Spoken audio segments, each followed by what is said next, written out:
So, what's up, Dirty Cones?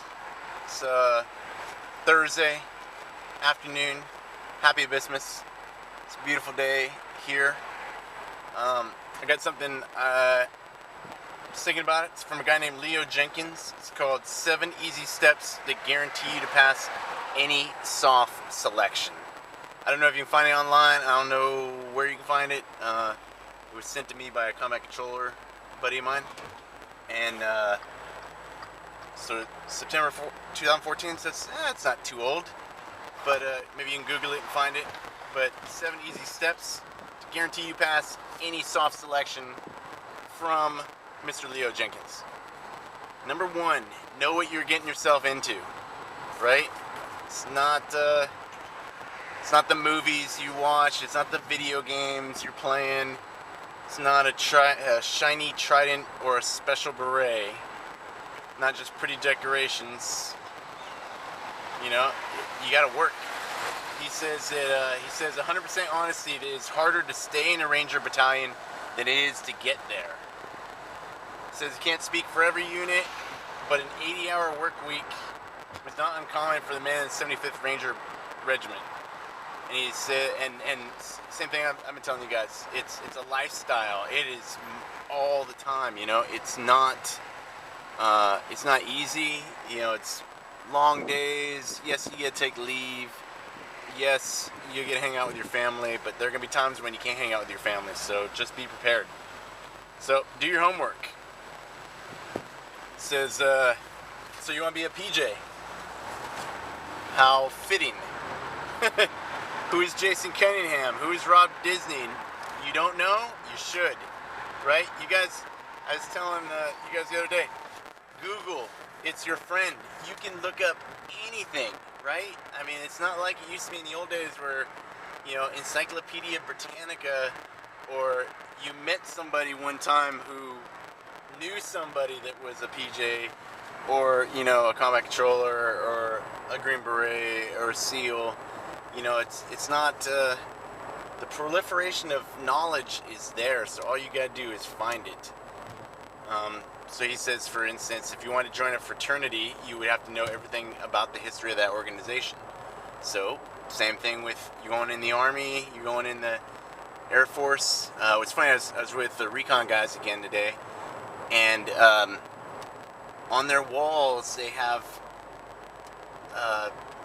paintings and pictures of all the Marine Corps, I think it's the Marine Corps Commandant, the head Marine. They have paintings of the guys all over the walls, and history, and pictures of guys that have died.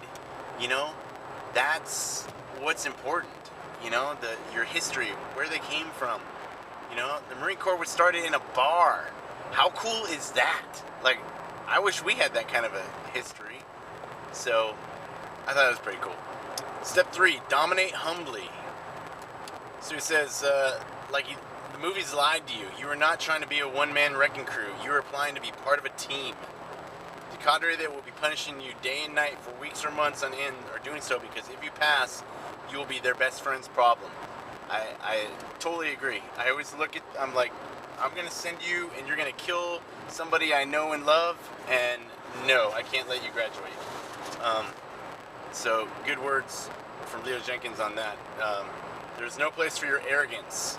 So you got the fastest time on the O course today, so what? Nothing that you do is going to impress the instructor more than your humility. Right on. Like, I couldn't say it any better if I tried. And if I tried to quote him, I probably would mess it up. So, it's all right.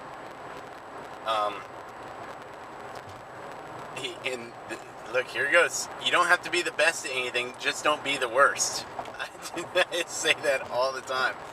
What was the thing with Washington the other day? Every day that you don't quit or die, as long as you didn't fail horribly, you're fine.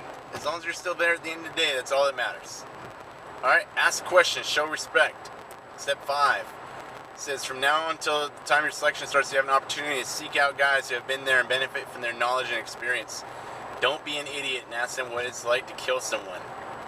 So, he says, your reputation starts the day you start thinking about doing this and talking to people.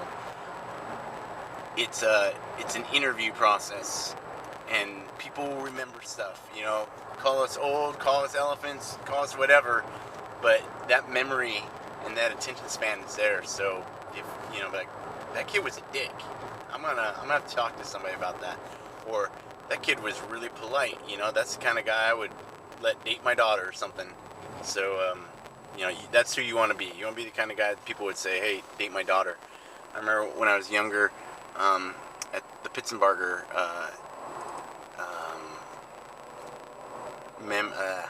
Medal of Honor ceremony, I met a guy who was telling me how Pitzenbarger used to babysit his kids, and I remember thinking that was pretty cool because I've babysat many a guy's kid, and a lot of dudes have watched my kids, you know. And I remember when we were at Nellis, and I used to, it was just the boys and I would pay dudes in beer, a case of beer if I had to fly that night so they could watch the kids.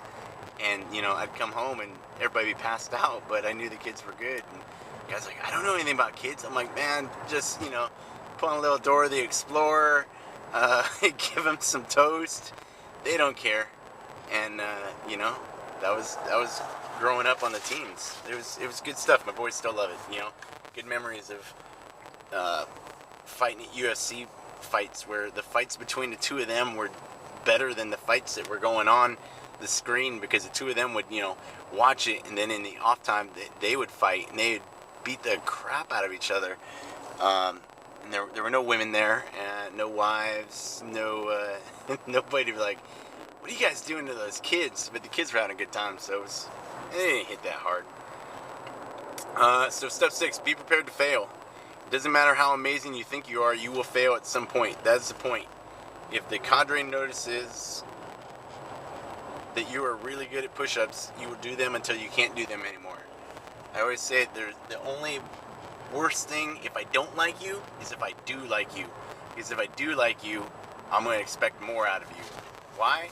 Because I know you can do it. You know, if you're walking through the course, and this doesn't mean that, oh, he's saying if I do well, then they'll pay attention. No, you should do well. You should want them to challenge you and be like, why don't you do some more? You know, I think you got it in you. That's important. So, our job is to make you fail. The point is to see how you handle that failure. How you respond to that adversity is really what we're looking for. Can you get up and lead men when you've been knocked down countless times? I've seen dudes, had this senior airman a couple years back, was actually really strong, doing well. We fired the staff sergeant, we put this kid in charge. 30 seconds later, he quit. And we're like, looking at him go, what? You quit? He's like, I quit. And when we talked to him, we're like, what the hell is up? He said he could handle taking care of himself, but as soon as we put him in charge, he couldn't take it anymore. It was too much stress. And I'm like, what? Like, that thought never even crossed my mind. Like,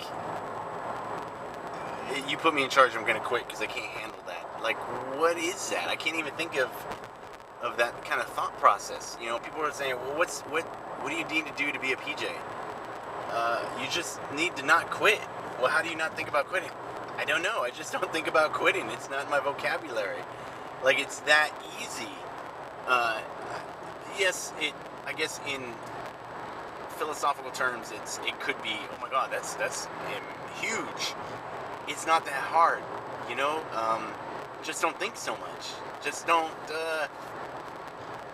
let it get to you, because if you put it in perspective, you know, it's a class, it's a course, it's a swimming pool.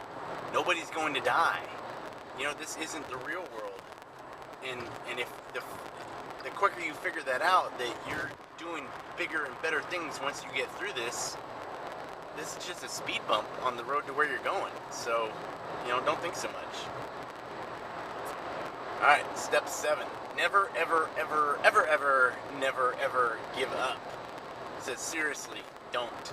The guy next to you is hurting just as bad. His life sucks right now, but he isn't giving up. And if he does, guess what? You should be elevated by your strength, not discouraged by his weakness. people laugh when they ask how to pass, and I say don't quit. People laugh a lot when I say that too. I laugh. You're going to get kicked, you're going to get tired, cold, and hungry, you're going to feel alone and exhausted, you'll be humiliated and broken. Don't quit. Your body will follow your mind. Set the intention before you start. You would rather die than quit. I swear to God, this guy must be one of my former students, because that's what I've been saying. So Leo Jenkins, he might be a former student. So check him out. If you get a chance, Google him, see if he's got some more out there. Sounds like a smart kid. Broke it down pretty easy. Maybe I'll see if I can take pictures of the pages and Instagram it or something. But yeah, just don't quit. It's that easy. Be prepared. You know, thing I was talking with a guy today, you know, you guys need to get that mindset now. And that mindset now is things like 15 minutes early is on time. If you're on time, you're late. Right? Your word is your bond. Things of that nature. You know, if you say, I'm going to do this, you do it. You know, when you take that the creed is serious. That's an oath. That's a pledge. I mean, you're saying, hey, everything for you, you know? It doesn't matter about me. It's all about saving lives that others may live. You get that mindset in everything you do. Now, you don't have to be some serious asshole and be like, you know, those guys that all they talk about is, you know, the military, or, you know, let's call them CrossFit. People just talk about stuff all day long. You're just like, dude, I got it. All right, you do CrossFit, you're healthy. I got it. Don't be that guy. Be the dude, silent professional, quiet professional, humble. You know, but with an indomitable spirit. You know, it's not about, hey, look at me, look at me. It's about, look at us. Look at the world. Acknowledge beauty. I think that's important. So, overall, it's been a good day. Had a good day with the Marines. Had a good day with some other Air Force guys. I'm excited about the future. I think you should be too. You know, because the world's been having some rough weeks. You know, I'm feeling you. The economy's, you know, tanked. Gas prices are coming back up. You know, things aren't looking too good. But you could train all day and Joe Rogan podcast at night. You know, I mean, find like-minded people. I think since I found podcasts, like, that's really been, because there's a million podcasts. There's Seal Fit, there's Zen Warrior. I mean, there are a lot of podcasts out there. And if you can't find someone to talk to, and you get tired of listening to me, and you want to hear maybe some professionals, go to your iTunes, you know, or your podcast or whatever, and search, I don't know, Zen Master, or Soft Warrior, or I don't know, underwater basket weaving. You know, look for whatever, and you're gonna find people who are like you, and listen to them. Maybe not everybody. I don't know what. It only takes like $9.99 a month, I think, to have a podcast. So there could be some podcasts that are out there that are like, I don't even know where you guys. Nobody. They should, you know, throw you out of the country right now. But there's a lot of people out there with some good stuff, and I think you guys should check it out. And there's a cop, so I'm having to hide.